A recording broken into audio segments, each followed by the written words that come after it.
I'd like to say, we'll give everybody about 3 minutes. Oh, yeah, I'm getting some notes in the comments too. Got it. Anybody want to give any public comment? We'll open it up, give you 3 minutes apiece. All right, hearing none, we'll move on to Mr. Tillman. You want to go next, or do you? I don't have an agenda really in front of me. I'm just going off of the. I don't think we have a quorum enough to vote on the minutes from last meeting, so we just need to move on through. If you want to give an update, Mr. Tillman, about where we stand statewide. Okay, thank you, Madam Chair. Just want to share a few things with you guys. First, we sent out a letter, I think, to your chair. You guys, if you all remember, your county has committed to you guys for to have the gang assessment for your county. I think the county has committed to $30,000 in cash towards that. The department has also, in partnership with you guys, has committed to providing an additional $30,000 to your county to have gang assessment. So we just sent out a letter, came out from our area office, or from our state office, from our director, Cindy Porterfield, to that effect.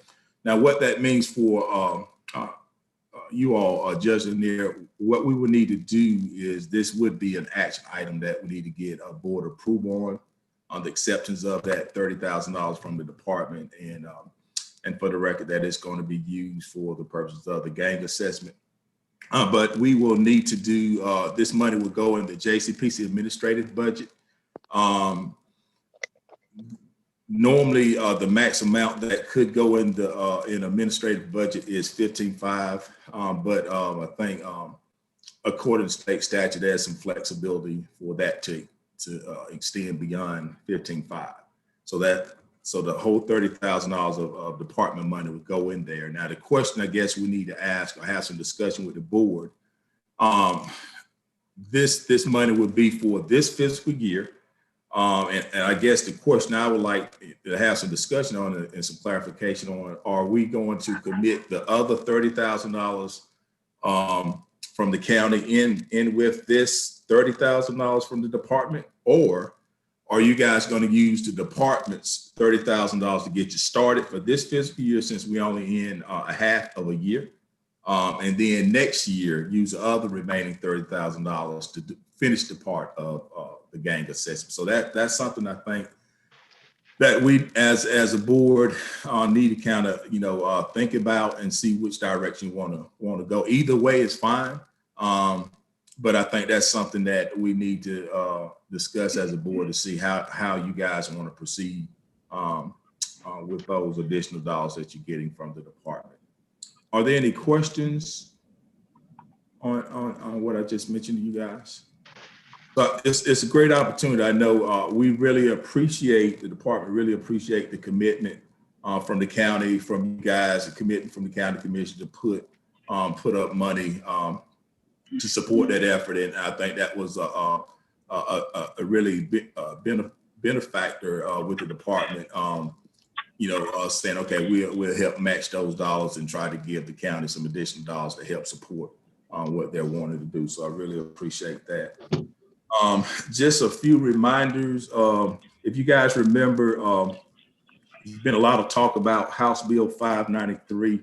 I think I've talked with you guys at some of your past meetings about some of the changes that has gone into effect as a result of House Bill 593, which includes, as far as the JCPC membership, it now as chief of a police now has the option of having his or her designee. Also, the age of the juvenile has been moved from age 18 up to age 21. You can have either 2 youth under the age of 21, or you can have 1 youth under the age of 21, and then that kid could have what they call as a family advocate to also sit on the council in their in support of it. Also, there was language change in legislation as it relates to a mental health director. As you all know, we no longer have mental health directors. So the language has been changed to managed care organization director or designee. Other changes with this legislation says now that JCPC shall at least meet minimally 6 times a year. If you all remember, prior to the passage of legislation, it was that JCPC shall meet at a minimum bi-monthly. So that's a change. Also, this is a big change, is the 2-year funding cycle is something that was added to the legislation. And I have emailed Madam Chair some documents, and I apologize for getting it to you kind of last minute. But if we could share those documents, I'm prepared to share the screen just to kind of have some discussion with the council regarding the 2-year funding cycle.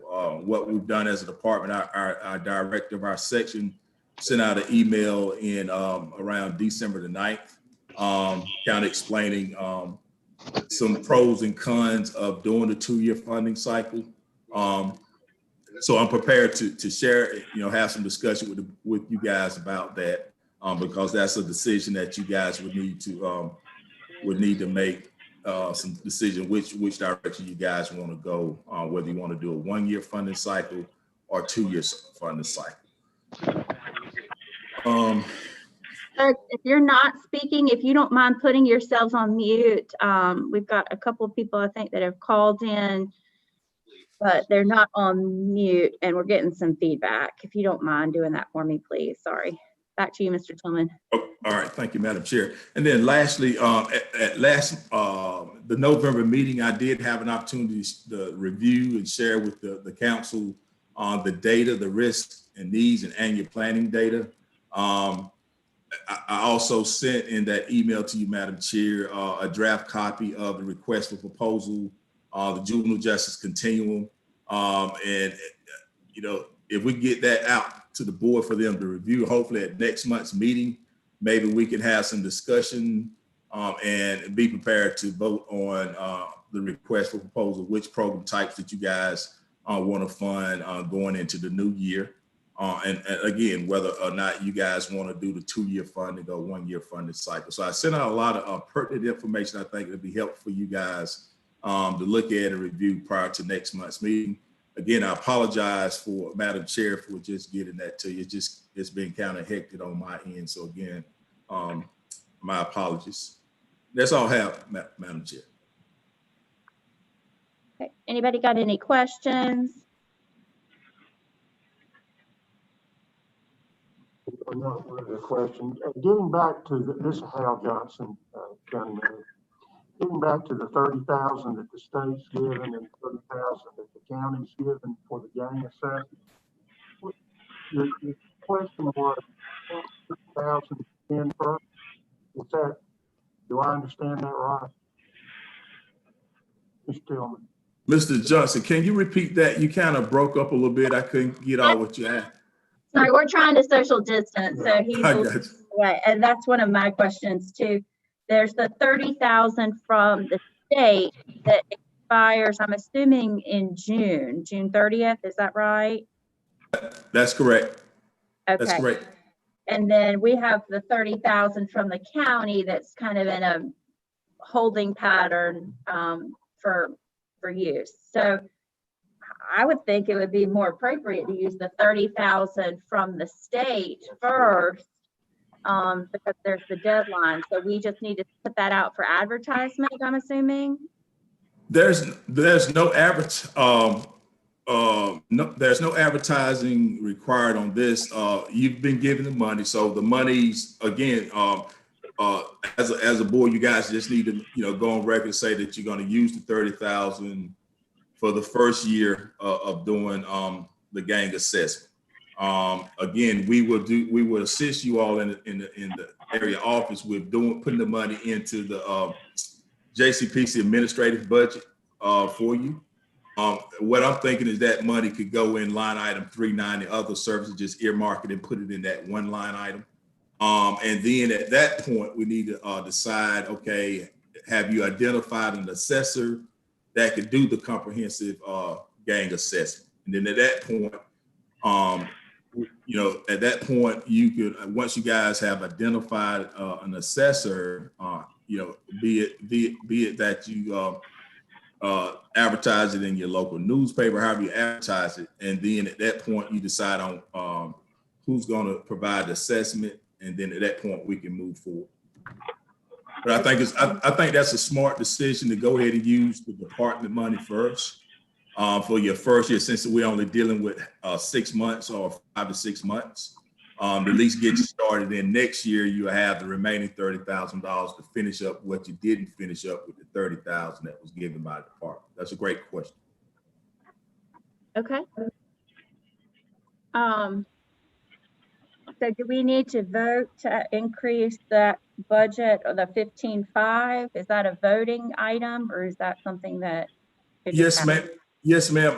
That would be a action item by the board. If you could vote to take the $30,000 that was awarded by the department and put it in the administrative budget for the purposes of the gang assessment.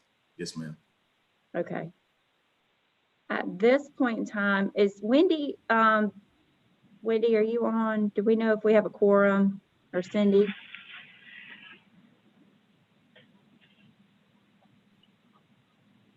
Okay.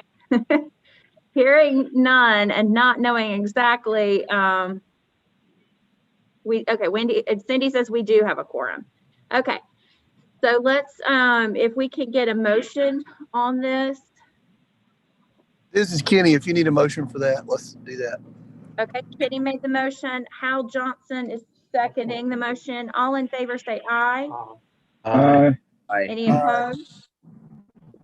All right, motion carries to increase that ability to take that money in and take that money from the state. We'll be happy to do that. And so I think the only thing else at this point in time, is that all we need to do at this point? We just need to talk next meeting about the advertisement to get that ball rolling on the who's going to do the assessment, correct? That's correct. And like I said, the information I sent to you concerning the annual planning data, board members can review that and be prepared at next month's meeting to decide on which program types that you guys want to advertise in your RFP. Okay.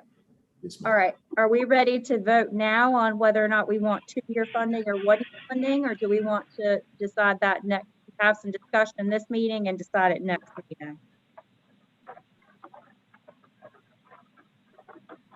Are you asking? For me, for our programming this year, just because I had just begun in February, I think that it's smart for our department to do the 1 year this year and possibly 2-year next year. If you're able to do that, Ronald, I don't know if you can expand on that, just because we have some changes. And if that goes into effect, would it start this year? How does that, those kind of run, Ronald? Do you know? All right, so that's a great question. There are a lot of JCPCs many JCPCs that I supervise. They have decided at this point, not knowing what's going to happen moving forward with the state budget, they've decided to opt out right now and do the 1-year funding cycle. Until they kind of have a clearer picture on what the state budget looks like, the revenues. They did not want to commit to these dollars and then say later on, come back and it's a cut. So many JCPCs have just decided just to kind of hold off and do the 1-year funding cycle for now, and then reassess it at a later time when things look a little bit more promising. Again, I was trying to share a screen with you guys just so you kind of see some of the pros and cons of doing the 2-year versus the 1-year funding cycle. And I'm going to see if I can share that screen with you guys. And while he's doing that, I've got a request. If you are Moto Z if you can identify yourself, so we can put you as present, as well as the 804 number, both of those. That may be Good me, morning. Louis Dorsett. Thank you. Good morning. The 804 number is me, Floyd Johnson, with the Boys and Girls Club. Thank you so much. I appreciate it. Thank you. All right, so Madam Chair, hopefully you guys, I'm sharing the screen. Can everybody see? It's okay. So this, the screen I'm sharing is gives you an overview of 1 year funding cycle versus the 2 year funding cycle. So it gives you some examples, I think, where the state is actually, if you decide to go into the 2 year funding cycle, you definitely want to do it on the same schedule as the state with the biennial budget. So that would be something that would, if you guys decide to go 2 year, you would have to make sure that you kind of fall in line with what the state biennial budget cycle is.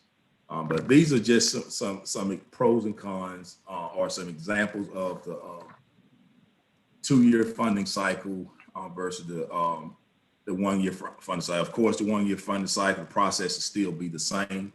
The 2 year funding cycle, particularly for year one, it gives you some examples of how the JCPC would do the annual planning, and it talks a little bit about what that process will look like.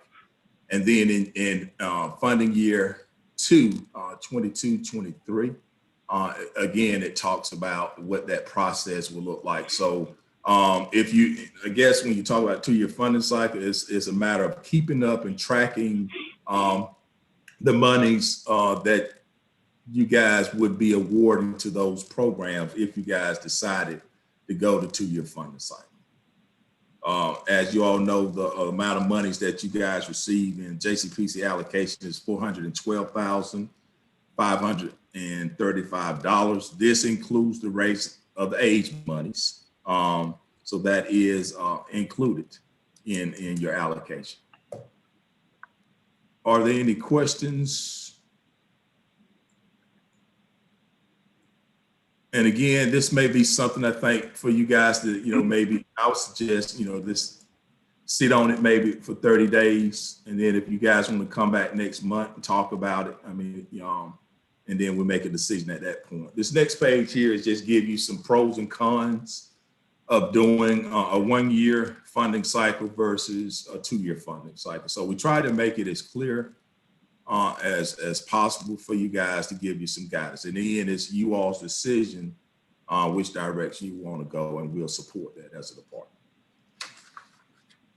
If we have a quorum today, I'm inclined to go ahead and try to address it today if we can, if the council is prepared to do that. Just because next meeting we're going to be voting on a bunch of other things. My initial inclination is, with everything going on with COVID and raise the age, just kind of maintain what we have and do the 1 year rather than jumping into 2 year, because we don't know exactly what programs are going to benefit the older youth at this point. We don't have a lot of data for that. And holding off on that 2 year funding, maybe go into it like Pam said earlier, just going into that later. I have a question, Ronald.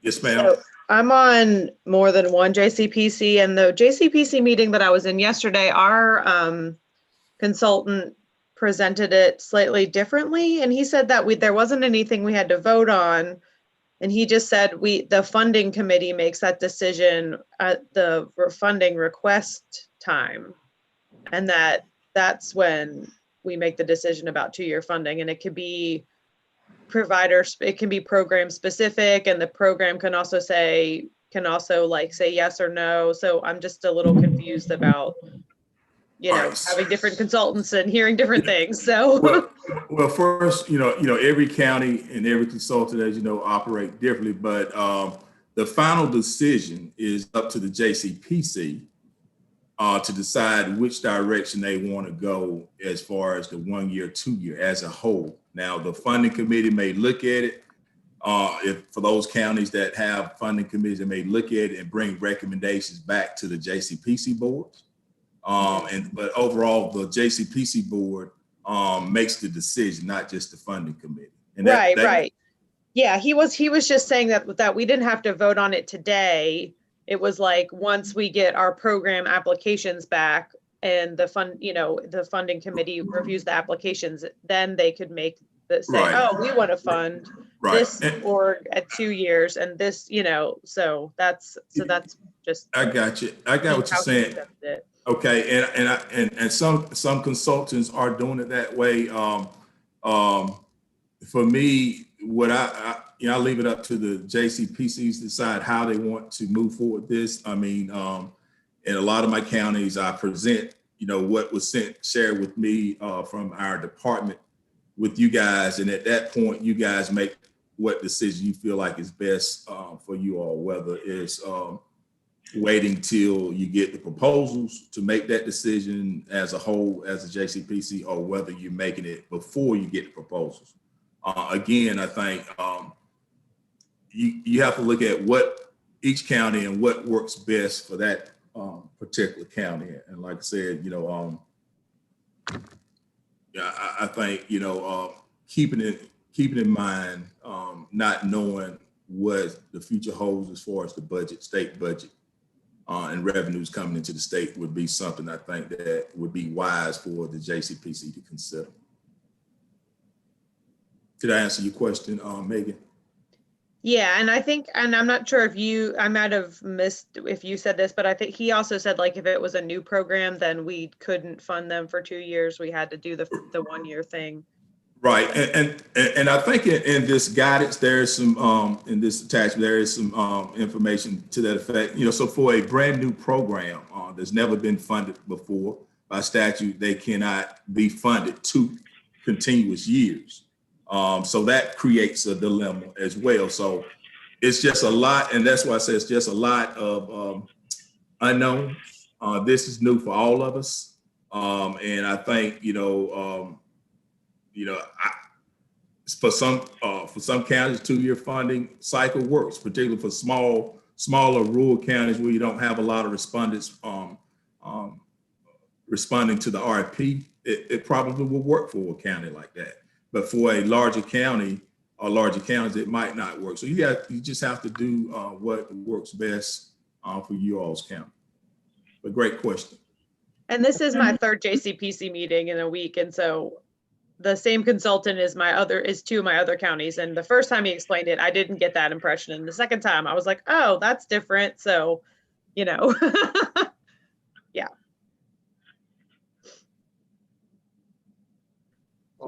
I don't think you can go wrong with having the whole board vote. Yeah. I would prefer, if we could, to go ahead and vote on it today. Again, my inclination is, with everything going on, Mr. Tillman, correct me if I'm wrong, but we can change to a 2-year funding cycle at a later point, can we not? That's correct. Yes, ma'am. My concern is with COVID and budgets and rate of age, that we don't want to lock ourselves in necessarily for 2 years on something at this point. I understand why 2-year funding cycles are important, because it helps the programs plan and be more stable. And I would support that in the future. I don't want anyone thinking that I wouldn't, but for right now, with everything going on, I'm more inclined to do the 1-year funding. But if anyone else has a proposal, let me know. Yeah, I'd entertain any motion either way, 1 year or 2 year. Mr. Chairman, this is Hal Johnson. I make a motion that we stay with the 1-year funding. All right, Hal Johnson makes a motion for 1-year funding. Is there a second? I second. And that was Jody? Yes. Okay, thank you. Any other discussion? All in favor say aye. Aye. Any opposed? All right, motion carries. We'll stick with our 1-year funding plan at this point. Okay. All right, anything else that we need to cover, Mr. Tillman, with you? I'll send out those documents so that way we'll have the risk and needs available for the board next time. And That's all I have, Madam Chair. okay. And just a quick update from me, we do have bylaws circulating. We actually do have a bylaws committee. Myself, Reggie, and David Wall have been looking at those. Those are circulating. I think they may have gone to you, Mr. Tillman. I'm not sure. So we will try to address that. We need to mail those out to folks according to our current bylaws. So if your mailing address has changed, please let us know so that we can get a copy of that proposed change to you. All right. Anything else that we need to vote on, Mr. Tillman, at this point from what you said? No, ma'am. Okay. No, Madam. All right. Okay, so let's move on to program updates. Let's start with the STEP Center, please. Good morning, everybody. Good morning. So I'm just gonna share my screen real quick so we can get stuff going.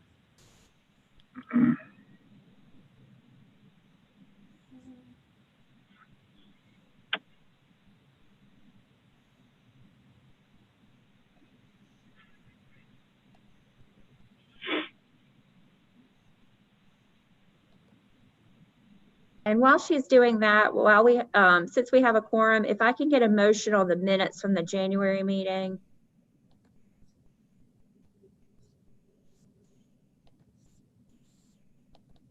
Is there a motion that we approve those minutes? I'll make a motion. We approve the minutes as presented. All right, that's Greg Patton, and then second from Kenny Kidd. All in favor, say aye. Aye. Aye. Opposed? Any opposed? All right, hearing none, the minutes carry. Thank you. Oh, I love this background on the slideshow. Thinking warm weather. It always reminds me of that. So I'm gonna be really quick. I know we have 2 months that we need to go over. We did not go over November's dates and the numbers and December. So I'm gonna they're both in here. You're gonna see on the slides, it'll be November 1st and then December. So starting out with the psychological assessment report, we have not had any new referrals in November or December. So everything is still the same. We've only served one child for that with a remaining balance of $13,250. On to restitution. We did not have any new referrals in the month of November. That's what you're looking at here. And as of right now, we have served 9 juvenile court kids and 6 diversion. We've promised out $1,659.44, and we've actually paid out $309.94 as of November 30th. In December, we had 4 new referrals, and we admitted 4 new children into that program, and 13 are juvenile court and 6 are diversion. If I'm going too fast, just let me know, guys. I know I can talk really fast. We have not paid out any more additional money at this time. However, next month we will have, I believe, a little over $500 that we've worked on that we'll be paying out for this month coming up. Moving on to teen court, we still have not received any new referrals. We have not had any new admissions. It's been really hard with COVID going on. So we've only served 8 for the year, and that was prior to everybody kind of going out with COVID. So that's for November and December. Our Step to Success program, that's a tutoring program. In the beginning of November, we had 6 children in the program. We received 8 new referrals. The schools have been providing us with multiple referrals for this program. They're very happy with the success that the kids are showing. We're getting a lot of positive feedback with this right now. We're doing a mixture of most of the tutoring kids that come in are coming actually into the office. Social distancing, of course. So we've had to get creative with how and when we serve them. In December, our beginning count was 9. We received another 3 additional referrals for this. So we've got 13 total in our program. And as you guys know, we're allowed to have 15 kids in this program. I will be having some conversations with the monitoring committee that we have after this meeting about these programs, as well as you all hopefully next month. For the STEP Center, with all the programs that we have, these are the numbers that were in November. We had 5 new referrals for the art program, 4 for the Botvin programs, 2 for strengthening families, 1 for the transition program, and 1 for our substance abuse program. Over on the right-hand side of the screen, you can see where the referrals are specifically coming from. They're kind of coming from all across the board right now, which is really good that because we're getting a lot of different referrals and connections that we're making in the community. So we're really happy with how that's going. Into December, we had no new referrals for the art program. We had 4 for Botvin and 2 for transition and another substance abuse. And at the bottom there, you see the total year enrollment that we've had in all of the programs. We're kind of low for this time of the year. Obviously, COVID has affected all of this, but it's good to see that those referrals are actually picking back up right now. So we're really excited to be able to connect with so many kids now. This is just a quick little update. That was all for the numbers, and I will send these slides out to Wendy, and then she can send them to everybody as well. So you guys can all have them. You can look and we can discuss them at the next meeting if you guys have questions about it. Right now, we're still, like I was saying, we're still doing modified scheduling. Did somebody say something? No?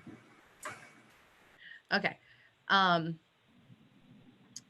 As you know, we are getting creative with how we're delivering our services. We have some kids that come into the building. We have some kids that do everything virtual. We have some kids that do it over the phone. It's really what is best for that family during this time, how they need the support. Like I said, mostly all the tutoring kids are coming in and they're getting that one-on-one.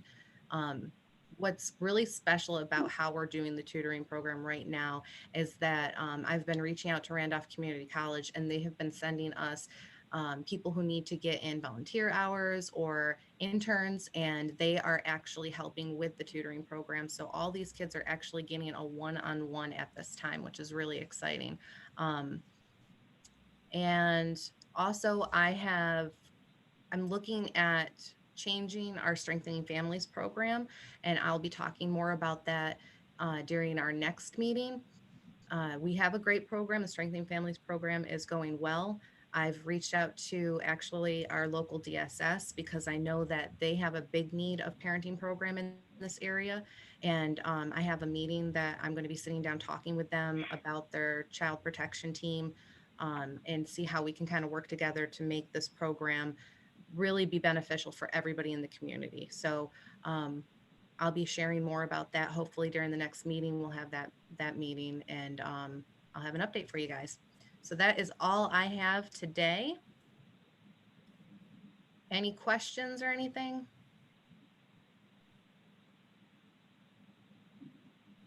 Thank you. It sounds like things are going well. We are rolling and we are continuing to serve these kids, and that's what it's all about. So we're really excited over here. Thank you. Could I ask one question, ma'am? This is Jody. When you talked about doing, programming based on the needs of the families, have you found any challenges with any of the families on with the technology on, accessing anything? Is there anything that we could address, like, particular needs that you're seeing technology-wise? Actually, there were a couple issues that some families were having. The caseworker was able to reach out to that school and speak to administration, and they were actually able to fix that problem for the family. I think they needed to get them, a Wi-Fi extender or something like that. I know a couple kids didn't have access to login information, so we were able to get that information to them and share it with the family. So the communication that's been back and forth with the schools has been very, very good and huge and instrumental in the success that these kids are having right now. So we really appreciate the school being able to give us the information that we need and to kind of work with us. And, we really want to bridge that gap between the families and the schools, and it's working really well. So you guys are doing great, and anything that we have, it's been fixed. Okay, very good. Thanks. I've kind of found over the months that there's some families, they don't know what they don't know, so they don't know what to ask for. And the schools are really good to, address it, but if they don't understand it, it's hard to to figure out, what they don't have or do have. So I appreciate you working on that so hard. Absolutely. Any other questions for the STEP Center? All right, hearing none, we'll move on to the Boys and Girls Club for an update.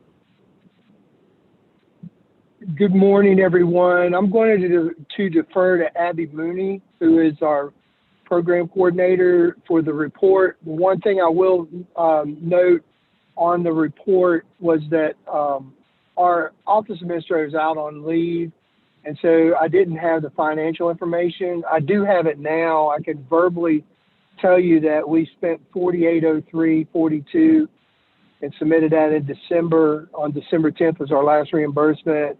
And year to date, at the end of November, we'd spent $21,756.49.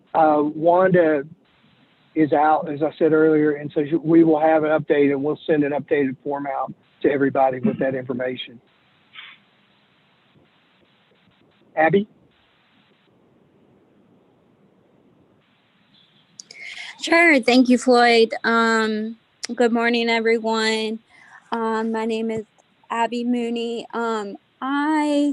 So our program report for December for the Boys and Girls Club, we had one new admission. Our beginning count was 10.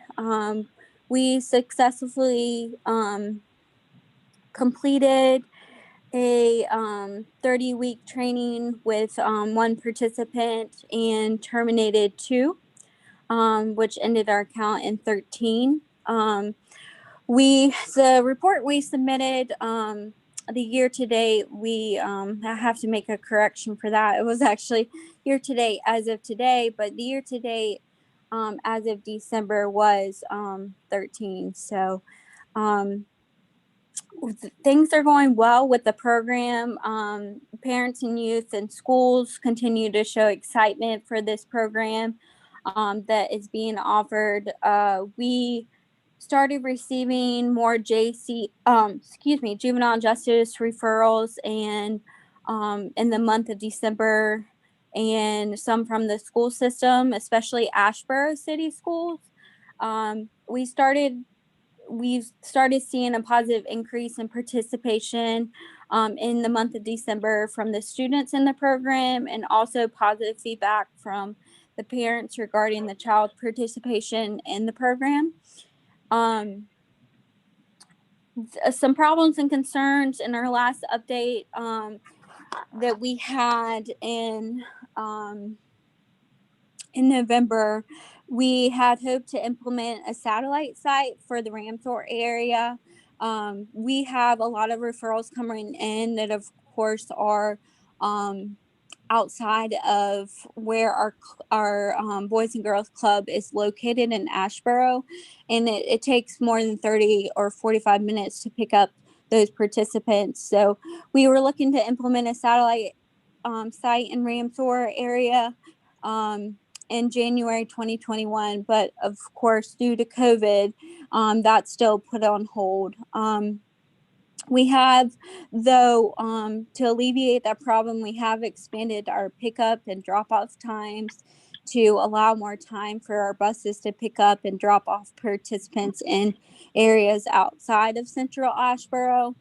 And also, we're having virtual sessions available on Thursdays to those that are unable to attend on Wednesdays at the Boys and Girls Club. So, and of course, this is, on their discretion if their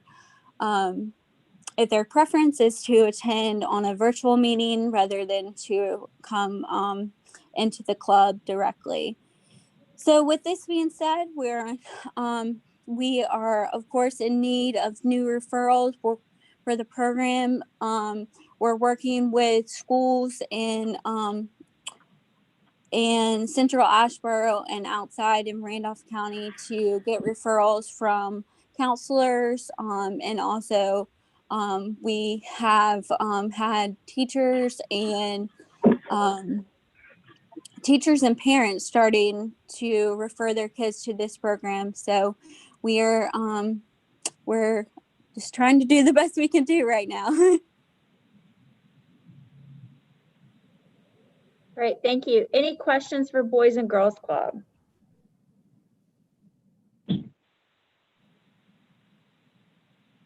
All right, hearing none. Is there anything else that needs to come before the council at this time?